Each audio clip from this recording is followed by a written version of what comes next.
Hey y'all, welcome to day 41 of Multi-Faceted Mama Diary series. I said that backwards, Diary of a Multifaceted Mama. It has been quite a while since I have come on because it is now the summer months and we have a very full family fun schedule. We have went on our little mini vacation. We visited the Baltimore Aquarium, which we've never done before. Very nice facility. Oh my gosh, first we went to Virginia and we checked out Colonial Williamsburg. Also had never done that before.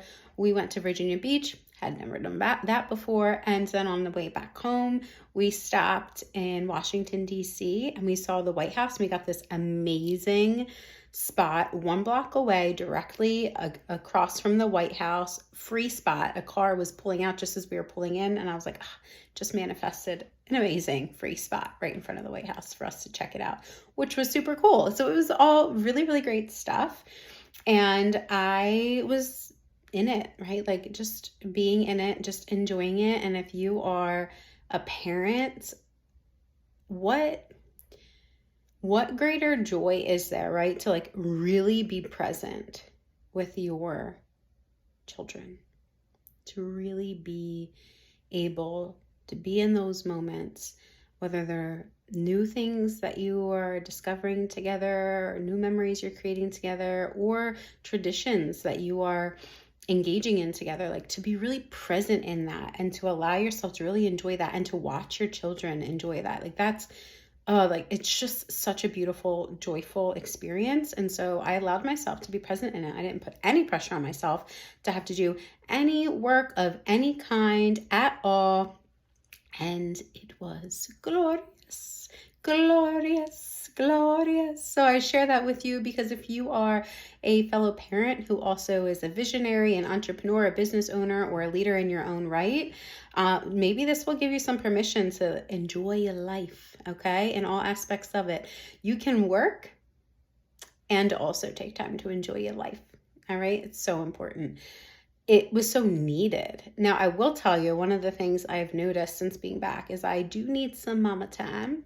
As much as I enjoy being with my kids and being in the moments with them and creating new discoveries and memories with them, I also need some mama time, right? And so I was reminded of that when we came back from our mini vacay, and I was like, oh, this is rough because the baby was not sleeping that well, like during the mini vacay, because, we were in different place, right? Now she was still sleeping, but her schedule anyway has been off since the kids have been home. Her siblings have been home from for their summer vacation.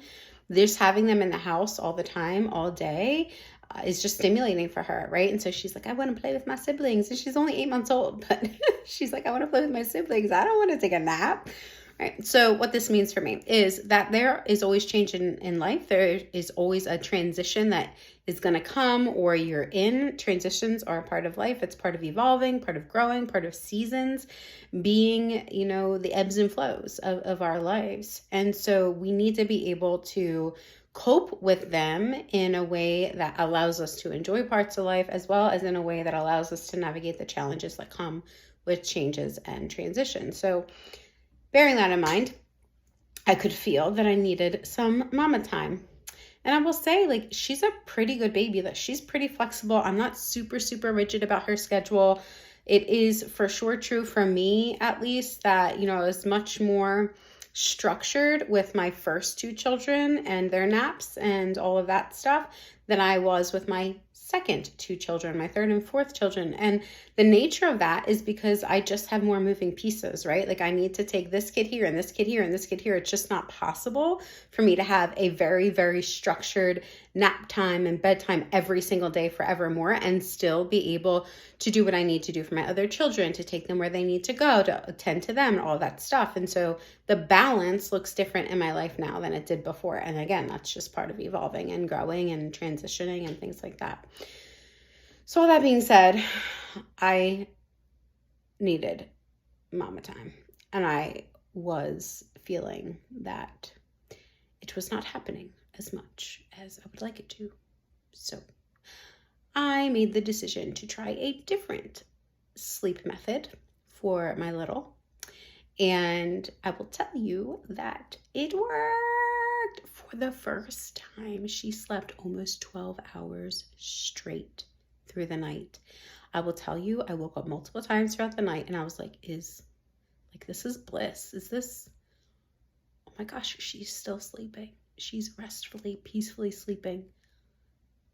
Like, I don't know what to do with myself. So I got some of that mommy time at the end of the day. I got some of that mommy time at the beginning of my day, which I had done, right, for myself for years and years and years and years before having this fourth baby. And so I know the benefits of it, right? But again, life comes with challenges, it comes with changes, it comes with transitions, and we have to be up to the task to have structure enough that supports us in managing that change, but also have flexibility enough, right, that allows us to go with the ebbs and flows so that we can adapt as these different things happen in our life. So glad that I made that decision. So it's been, I want to say 3 or 4 nights now where we have shifted some of her sleep time schedule and her sleep time setup, and it really has been very effective. Every night's been a little bit different. It's not been exactly 12 hours every night for the past 4 nights, but it's definitely been a greater period of time of her sleeping straight through without interruption for these past 4 nights. And it is so appreciated. So appreciated. And that means that having some time for myself right before I go to bed and when I wake up in the morning, having that back, it's in a new way. It's in a different way. It's not in the same way it was before I had her.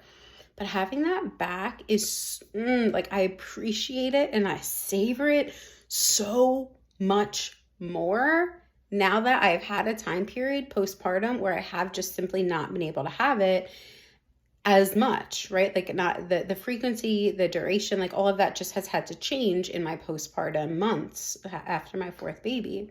And I'm so grateful for that, right? Like, I'm so grateful for this postpartum time with her and all the learning curves that have come with it, because like I continue to grow and evolve and learn and all that stuff. But I just really, really appreciate this time. And I'm allowing myself to kind of reflect a little bit more during that time with myself, because I've been noticing that my internal state has been more dysregulated lately. And that's because I wasn't getting the time that I needed for myself. And I also wasn't getting in the walks that I know that I truly deeply benefit from. Like, going out and taking walks in nature is one of the best forms of just natural therapy for me and for so many others. But like, I can feel the difference. And so doing things like yoga, going for nature walks, but not doing it because I have to, doing it because it feels good and because I want to, that makes such a difference for me. And I've been able to do that with less frequency in these postpartum months. So I'm getting to do that more and more and more and more and more. I've been introducing it for a while, but it's the consistency part that I haven't been able to stick with as much because of, again, just transitions in life, postpartum, and now summer schedule and things like that. So I'm really appreciating that I'm feeling like I'm getting closer into that consistency, not like a super rigid consistency, but in a way where I'm feeling like I can show up for myself and honor what I need as human, as mom, as wife, as woman, as business owner, as therapist, as leader, as citizen, as thought leader, like as all of these things that I truly care about, right? Like, I truly care about all of these roles, all of these responsibilities, all these identities that are me, that make up my life and my experience. So I want to be able to show up for them well, and I want to be able to take care of myself so that I can show up for them well and so I can enjoy them. So I'm really glad that I'm doing that. And I would encourage you, if this resonates with you at all, like, where do you get to reflect in your day? Do you have time? Do you create time in your day-to-day where you really just get to sit with yourself and reflect, or sit with yourself and enjoy, or sit with yourself and savor, or sit with yourself and connect? Doing all of those things, to me, brings life back into me. And when I don't get to do those things, I can feel the detraction. I can feel the drain. I can feel the tension, the constriction. Like, I can feel that. And even me, someone who has been, I've been studying human behavior for, I don't even know how long at this point, more than half my life, right? And I've been working with folks in the clinical realm for almost 15 years at this point. I have, who even knows how many countless hours of trainings, certifications, like all this stuff. I know all this stuff. I've been practicing all this stuff. I've been teaching people all this stuff about how to enjoy life more, about how to optimize ourself and our health, about how to manage stress in a healthier way, about how to communicate in a more clear way, about how to heal some of our deep wounds, about how to navigate trauma in a way that's healthier, that moves us towards healing rather than more hurting, like all that stuff, right? I am what some would call an expert, although I'm not a fan of that word all the time. And yet I still mess up, right? Like I still forget things. I still need to practice certain things. I still need to be reminded of things. Like that still happens, right? Like I still, when a transition like this happens, have moments where I'm just like, meh, my system feels dysregulated and I don't like it. And I notice it, and I might even know what I need to do about it, and I'm not doing it, right? That still happens. And so how we treat ourselves when that happens makes such a difference. Treating ourselves with some compassion, with some grace, with some love, with some understanding, with some forgiveness, and letting ourselves learn and grow from that place and from that space, rather than beating ourselves up or making ourselves wrong or condemning ourselves or harshly criticizing ourselves, right? Or pushing ourselves or trying to prove ourselves, all that stuff. So I am really, really appreciative right now that I am taking this time to reflect when I have a little bit more time in the morning and a little bit more time at night, and also when I don't have a little bit more time in the morning or a little bit more time at night, because if the baby didn't, have a good night's sleep, I'm going to let myself sleep if I really need and want to, and that's okay too. And I think that that's something that we forget as parents, or if you're a high achiever like me, or if you're someone that really just, you like to do things well and you like to have things in order, whatever the case is. Like if you're someone like that, we could sometimes forget that it's okay